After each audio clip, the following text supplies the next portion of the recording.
Eugène de Margerie, Le marchand de galettes ou La langue de vipère. Quand j'étais au collège de Gannat, dans l'Allier, et que nous allions en promenade le jeudi sur la route de Clermont, nous étions ordinairement suivis par un vieux marchand de gâteaux qui répondait au nom de Coupe-Toujours, à l'instar de ses plus illustres confrères de Paris. Coupe-Toujours nous vendait de la pâtisserie d'un mérite douteux, car elle avait le plus souvent traîné depuis le dimanche chez les deux pâtissiers de Gannat, qui ne sont ni l'un ni l'autre de brillants artistes. Comme nous nous plaignions un jour de la qualité de sa marchandise, en disant que ce n'était pas à Paris que l'on oserait servir à des collégiens une drogue pareille, Coupe-Toujours, qui d'ordinaire n'opposait à nos nazis qu'un imperturbable silence, tressaillit à ce mot de Paris. « Qu'en savez-vous » dit-il. « Vous n'y avez jamais été, à Paris, vous autres, tandis que moi, j'y suis né, j'y ai fait mon apprentissage, sous un de ces plus fameux pâtissiers de l'époque. Enfin, c'est là que j'étais. Un de ces 4 ou 5 Coupe-Toujours, qui, en 10 ans, deviennent riches comme des notaires et fiers comme des Anglais. » Le vieux bonhomme, ainsi tombé de Paris à Gannat, vit dans nos regards un sourire d'incrédulité. « Si monsieur le professeur veut le permettre, dit-il, je conterai à ces messieurs l'histoire de ma grandeur et de ma décadence. Elle ne sera peut-être pas tout à fait inutile à ceux d'entre eux qui sont mauvaise langue, s'il y en a. » Notre maître d'études ne demandait pas mieux que de se trouver ainsi assuré, ne fût-ce que pour un quart d'heure, de notre tranquillité. C'était autant de repos pour ces pauvres poumons que nous ne ménagions guère. Il fit signe qu'il consentait. Coupe-Toujours s'assit au milieu de nous, sur un banc de gazon que la bienveillance des cantonniers nous ménageait en cet endroit, de temps immémorial, affectionné du collège. À l'époque où s'établit la fameuse galette du gymnase, dit le marchand de gâteaux, je venais de terminer mon apprentissage, et un vieil oncle, en mourant, m'avait laissé 10 000 francs. Je me décidai à monter une petite boutique, tout près de la porte d'un grand collège de Paris. Je m'attachais à m'employer que la meilleure farine, les œufs les plus frais, du beurre fin. J'avais appris chez mon patron certaines recettes pour faire une pâte plus légère, une croûte plus croquante et plus dorée que la plupart de mes confrères. Ma galette devint bientôt sans rival dans tout le quartier. Non seulement les collégiens, en entrant et en sortant, s'en appliquaient sur la conscience de jolies portions, mais il n'y avait pas un déjeuner à la campagne pendant la belle saison, l'hiver pas une soirée de famille, ni un goûter d'enfants où ne figurassent avec honneur quelques-unes de mes galettes. Les cafés aussi m'en faisaient de fortes commandes. Mes affaires allaient comme sur des roulettes. Malheureusement, j'avais un défaut qui me perdit quand on m'appelait Coupe-Toujours. On ne pensait pas seulement à mes galettes. Il y avait chez moi quelque chose de plus tranchant que mes couteaux, les mieux affilés. C'était ma langue. Il y avait chez mon prochain quelque chose que je lardais avec plus d'acharnement encore, que je n'en mettais à découper mes gâteaux. C'était la réputation, et par suite, la paix domestique de tous et un chacun.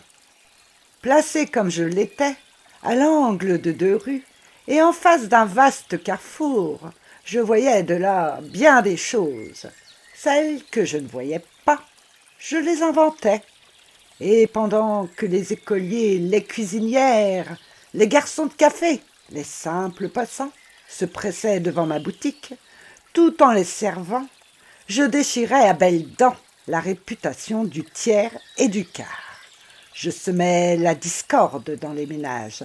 J'inspirais des soupçons aux esprits les plus confiants. j'allumais des haines et des jalousies que rien ne pouvait plus éteindre.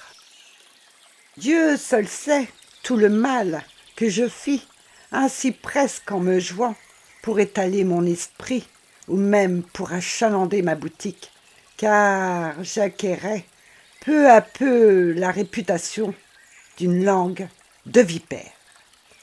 Et plusieurs se payaient pour 2 sous de galette, afin de s'assurer si coupe toujours était aussi piquant et aussi mordant qu'on le disait. J'espère que Dieu me pardonnera. Ce qu'il y a de sûr, c'est qu'il a commencé à me punir sévèrement de cette vie. Il est dit dans l'Évangile, « Celui qui se servira de l'épée périra par l'épée. » Je m'étais servi non de l'épée, mais du poignard, de la calomnie. Ce même poignard m'a enlevé, sinon la vie, du moins le succès et la fortune que j'étais en train d'acquérir. Comme j'avais dit du mal à peu près de tout le monde, je m'étais fait beaucoup d'ennemis dans le quartier.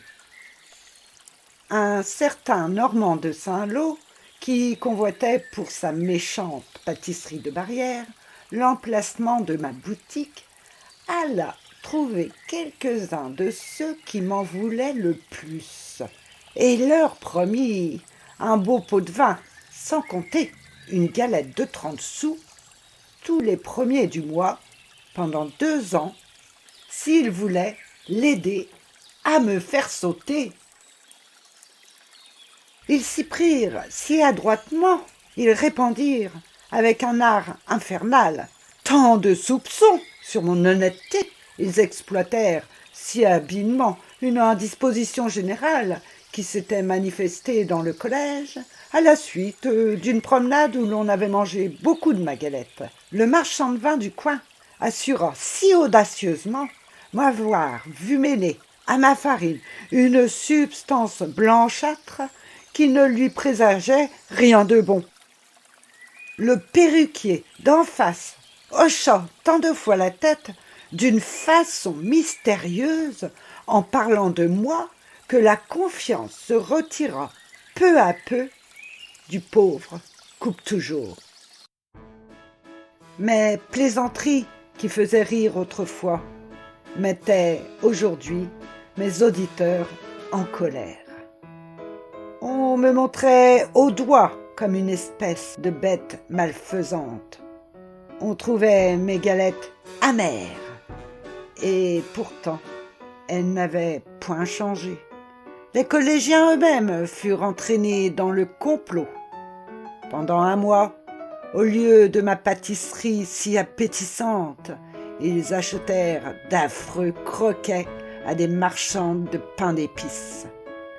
Après avoir lutté toute une saison contre l'orage, après avoir consommé mes petites économies, je vis que je me ruinais.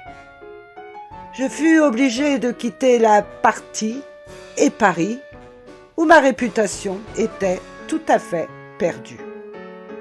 Et voilà comment de l'un des premiers marchands de galettes de la capitale, je suis devenu un misérable pâtissier ambulant, aujourd'hui à Gannat, demain à Montluçon, traînant mes pauvres guêtres par les chemins, et trop heureux de ne pas mourir de faim, moi qui sens ma maudite langue et les ennemis qu'elle m'a fait serait à l'heure qu'il est, retiré des affaires, riche, honoré, peut-être maire de mon endroit.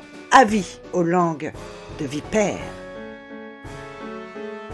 Lecture faite par Bout de Bois pour la chaîne Open Your Mind. N'hésitez pas à laisser un gentil commentaire ou un petit pouce. Et si vous voulez, vous pouvez vous abonner. Merci à vous.